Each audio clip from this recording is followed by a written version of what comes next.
last week I made a decision to take somebody from a public sphere and use their story to describe the work that I think all of us should do.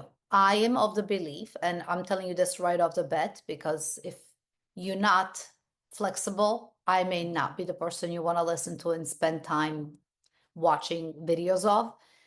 I am of the belief that we all have potential to make a change and to impact the world.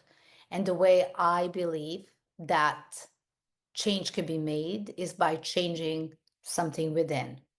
The work that I do in simple terms is called total access.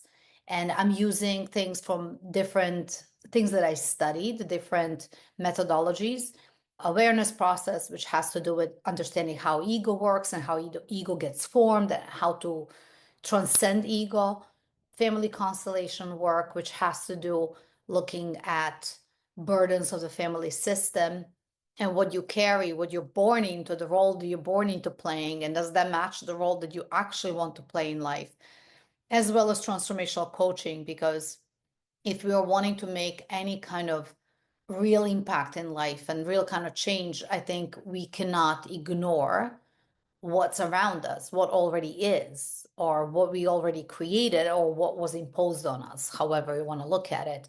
And the work that I do allows people to access who they truly are when they stop reacting. What's that silent presence that is the truth and the constant, no matter what happens when they're in that space of quiet?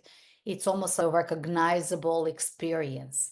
From there, I think we can build our lives. Why I think so many people have trouble making any kind of change and they're in a vicious circle of patterns that they cannot break is because they're not acknowledging something that is already operating. So in my work, I guide people to stop being victims of their circumstances or whatever cards they were dealt with, to acknowledge what already is, and then from there build and create a life that they want to live as a choice. Okay, I wanted to say that just right off the bat. In the last video, when I mentioned Meghan, I was actually talking about what I was triggered in watching or listening to her that had to do with my own jealousy, which is something that was my response to a distressful situation when I was very young. And it was something that I developed over time and something that is easy for me to tap into. Every time I see a woman that has something I don't have, that's the immediate emotion that shows up there. So this is not about making yourself wrong for whatever you feel, whether it's anger, jealousy, whatever it is that anyone provokes in you. It's about understanding very thing that comes up for you in certain situation is likely rooted in a past. And therefore, when you understand that's a childhood experience that you carry into this present moment, you will have the ability to detach from it, or rather observe that you have jealousy rather than you are jealous. So I'm very clear that I have both jealous tendencies or jealous feelings and thoughts and emotions, but I'm also clear that's not who I am. I am not jealous. I have jealousy. And that distance from the emotion itself allows me to make a choice that is not going down the path of, if I'm jealous and then I'm entitled and I'll say something and I'll create this hatred online or whatever it is that people do when they're jealous and they're entitled to being jealous. Okay, so that's one aspect of total access. The second aspect is looking at the roles we were born into playing. And none of us, for the most part, loves the role we were born into. It's rare. It's great when it happens, but it's not a given. And so I wanted to look at Prince Harry in this case because the whole book Spare, I actually haven't read it, but just the notion that he would call book Spare to me right away provokes sympathy and feeling bad for that he's spare, not the main one. And in reality, nobody's spare. No second child or third child, fourth child, fifth child. I coached somebody who was, I think, ninth child, 10th child. Nobody's irrelevant. And it is common that people would think that just because they're down the line, as in they were born later and they're the youngest one or the second to youngest or whatever, that they're less and less relevant.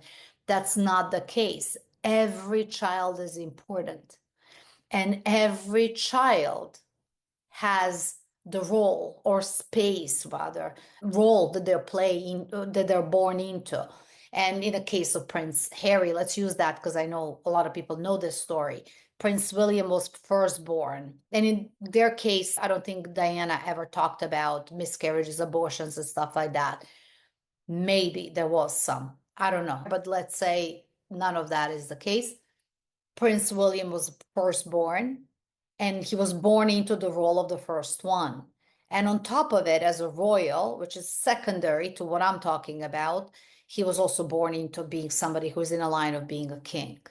In regular life, that can be, in my case, I'll tell you, my father was a firstborn to my grandfather, and my grandfather was a really good cardiologist and doctor, and he wanted my dad to be a doctor. That's normal, is what I'm trying to say. It happens in all of our families.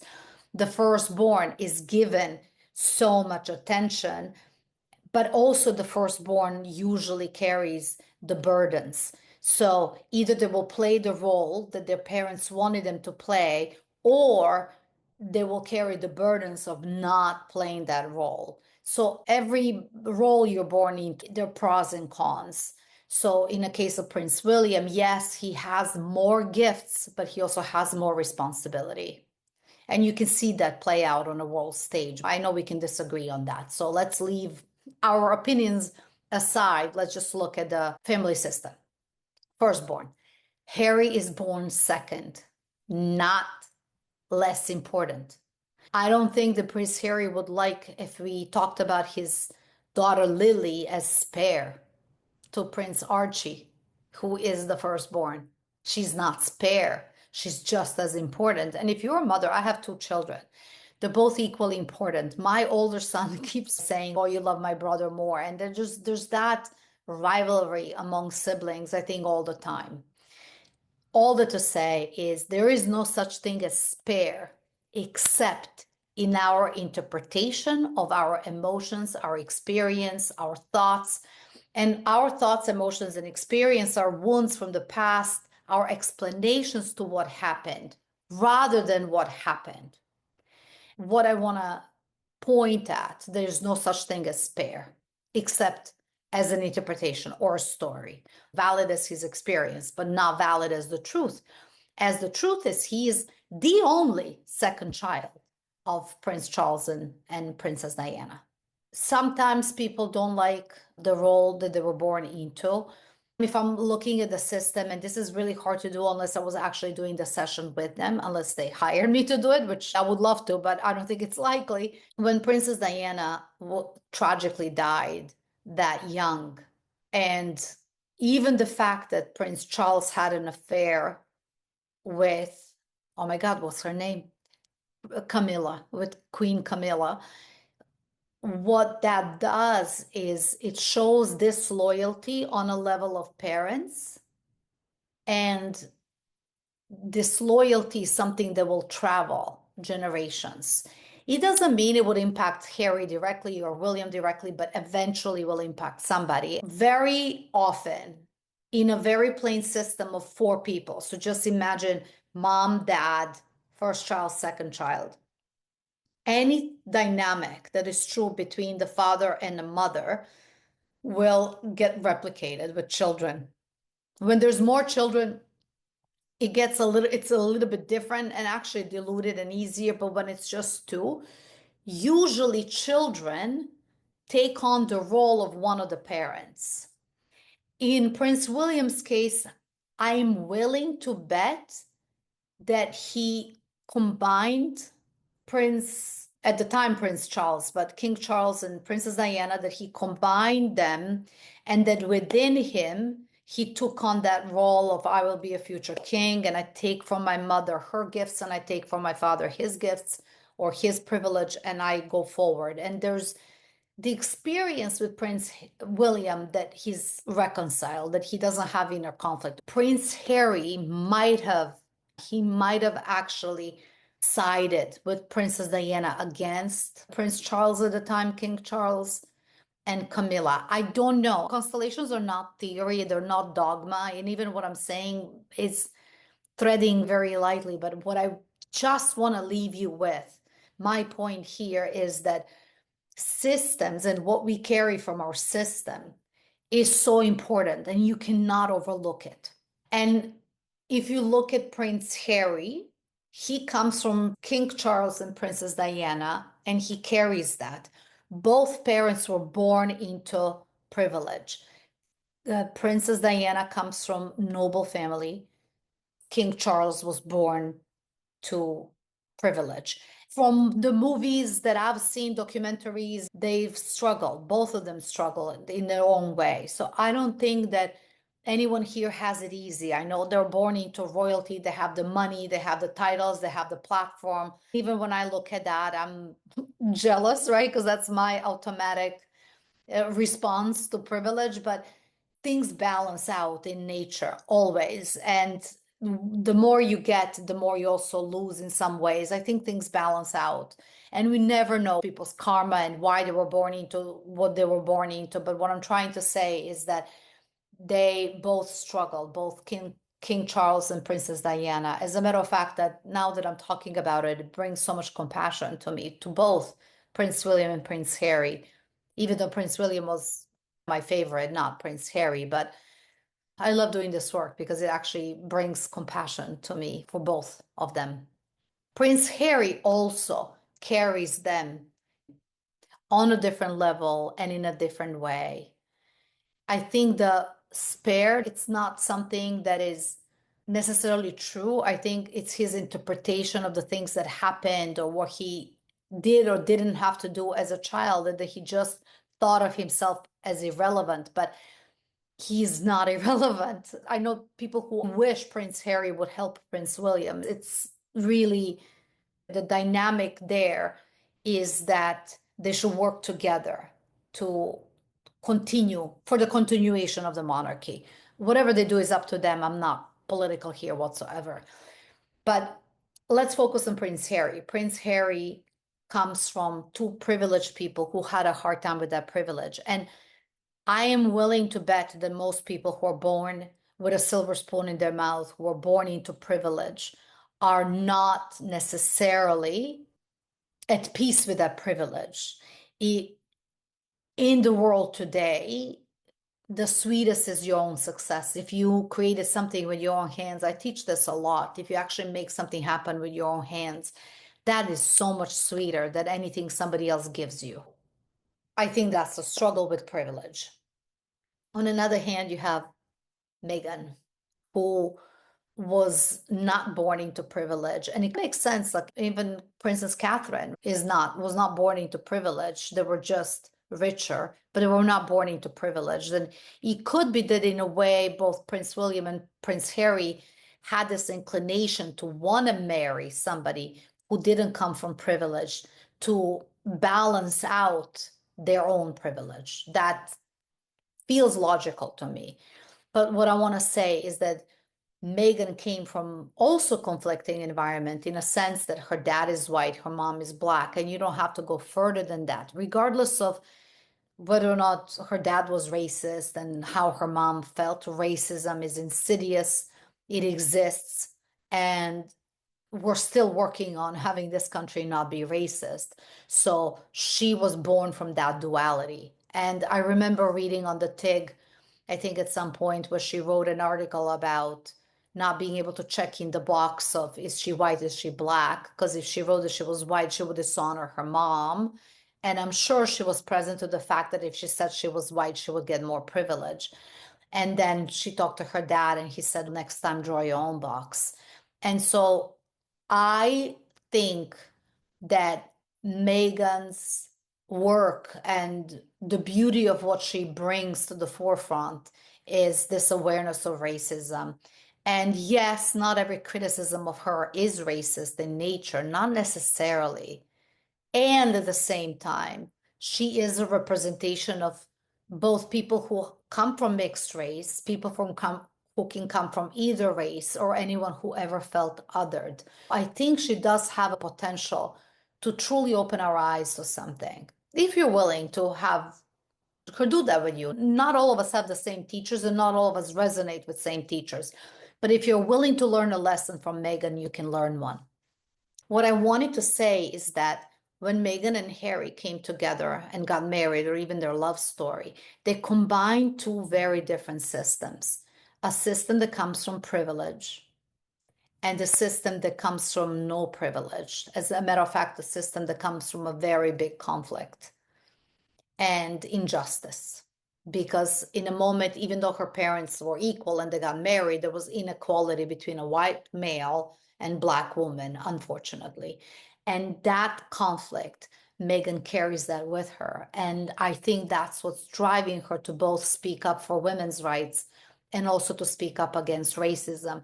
And she spoke up against racism even before she was a part of royal family. So please, look, you don't have to like her. You can appreciate that she was doing work. And from my personal perspective, I will say this: I made many mistakes and I've said things that can be construed this way or that way. If you want to listen to my videos, I invite you to just stay open. Keep an open mind. We're all making mistakes. And my intention is that we embrace our mistakes and we acknowledge them, and then we choose something different. I also want to validate those of you who maybe feel that you're not in alignment with what Prince Harry and Meghan are doing. And I think part of that lack of alignment is maybe because they're not acknowledging their mistakes, at least not in my awareness. I've seen a lot of things about them, and whenever they're speaking, I've never heard them say, "Oh, I made that mistake." Many of us have, when we got married, we combined two systems. I belong to my family system. My husband belongs to his family system. Same is true for Harry and Meghan. Harry belongs to that family system. Meghan belongs to that family system. So when two of them come together, they have a different belonging and they're creating a new system. And that's beautiful. That's what happens when people come together. But one thing that helps them not carry the conflict forward into the world is reconciling and honoring the systems that they come from, not because they agree or because they want to carry that forth. Prince Harry doesn't have to be royal anymore, but he has to agree with that that's where he comes from.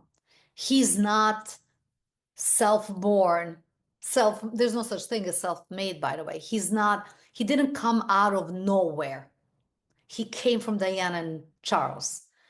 Meghan didn't come out of nowhere. She came from her dad and her mom. And you can tell the similarity to both of them, that they're struggling with how they belong inside of their family system. Eventually, that can translate into them not being able to belong with one another, or maybe even trickling down to their children, where the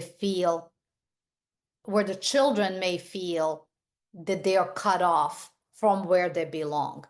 That doesn't mean you talk to people. That doesn't mean you tolerate toxicity, racism, none of that. But let's be honest, most of us can look at our family and notice that there are things we don't like or don't agree with. But we have to allow ourselves to be grateful for that we come from someplace. I belong to the belonging of my mom and my father. In my case, my dad was not in my life.